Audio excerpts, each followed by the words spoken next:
নমস্কার বন্ধুরা, কেমন আছেন সবাই? ভালো তো? পাপিয়ার ঘরোয়া রান্না ব্লগে আপনাদের স্বাগত। বুঝতেই পারছেন আমি আজ কি রান্না করতে চলেছি। হ্যাঁ, আজ বানাবো আমি আলু পটল দিয়ে মৃগেল মাছের ঝোল।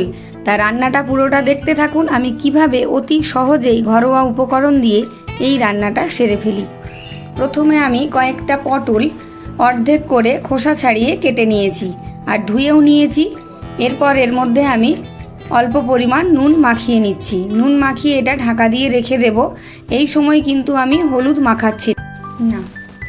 এখানে আমি আলু কেটে নিয়েছি, প্রায় 2 থেকে 3টে আলু মোটা মোটা করে আমি ঝোলের জন্য কেটে নিয়েছি। আর এখানে 2টো মাঝারি সাইজের মৃগেল মাছ কেটে ধুয়ে পরিষ্কার করে নিয়েছি। এর মধ্যেও আমি কিছুটা নুন মাখিয়ে রেখে দিচ্ছি। এটাও ভাজার সময় হলুদ মাখিয়ে তবে ভাজবো। কড়াইতে তেল গরম হয়ে গেছে আর মাছগুলোতে আমি হালকা মেখে ভেজে নিচ্ছি। মাছগুলো কিন্তু ভাজার সময় হলুদ মেখে ভাজলে কি হয়, তেল কম টানে আর খুব তাড়াতাড়ি ভাজা হয়ে যায়। মাছগুলো ভাজা হয়ে গেছে, ওই তেলের মধ্যেই আমি পটলগুলো তুলে দিলাম। আর পটলগুলোকে কিন্তু আমি শুধু নুন মেখেই ঢাকা দিয়ে রেখেছিলাম, এর মধ্যে আমি হলুদ দিইনি।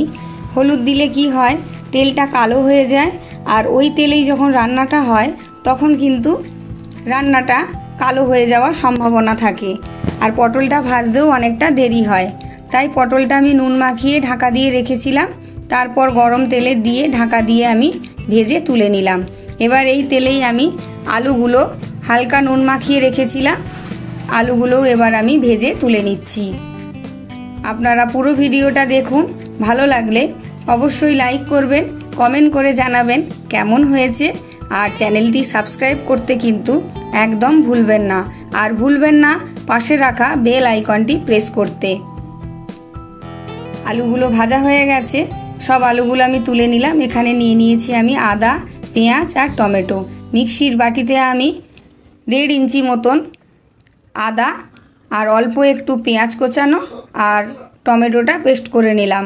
এবার গরম তেলে আমি জিরে ফোড়ন দিয়ে দিলাম। জিরেটা ভাজা হয়ে যেতেই পেঁয়াজ কোচানোগুলো দিয়ে দিলাম। পেঁয়াজ কোচানোটা একটু নেড়ে চেড়ে হালকা ভেজে নিচ্ছি।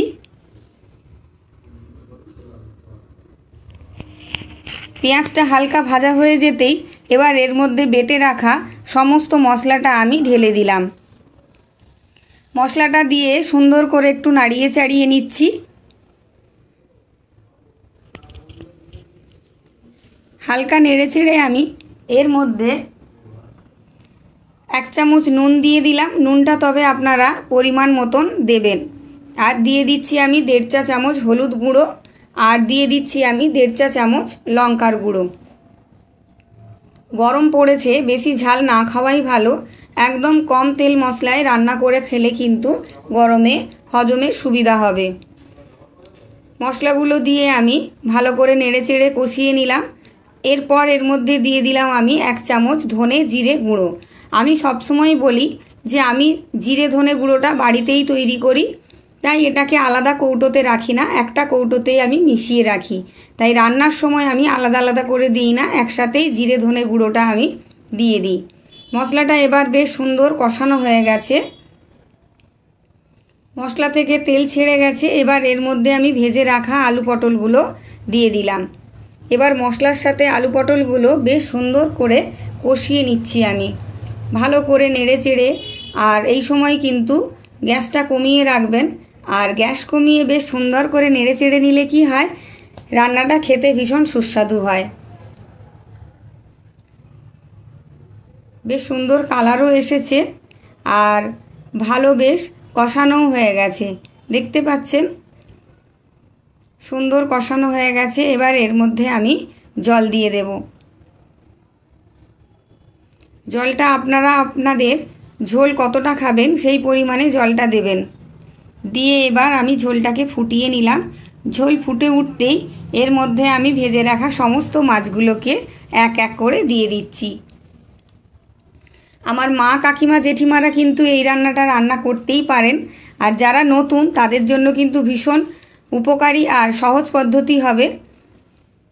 মাছগুলো দিয়ে নেড়ে চেড়ে তারপর একটা আমি ফোড়ন ভেজে নিচ্ছি। একটা ছোট হাতার মধ্যে আমি অল্প তেল দিয়ে একটা শুকনো লঙ্কা আর অল্প একটু পাঁচফোড়ন দিয়ে ভেজে নিচ্ছি।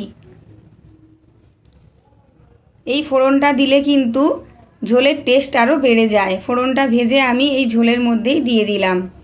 এইভাবে কিন্তু একবার রান্না করে খেয়ে দেখবেন, ঝোলের টেস্ট বাড়বে, ভীষণ ভালো হবে খেতে, খুবই সুস্বাদু হবে এই আলু পটল আর মৃগেল মাছের ঝোল। আপনারা চাইলে কাতলা মাছ বা রুই মাছ দিয়েও রান্নাটা করতে পারেন।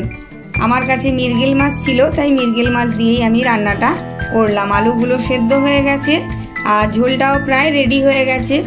দেখলেন তো কি সহজে কি তাড়াতাড়ি রান্নাটা হয়ে গেল। ঝোল ফুটে উঠেছে আর আমি গ্যাসটাকেও এখানে বন্ধ করে দিলাম।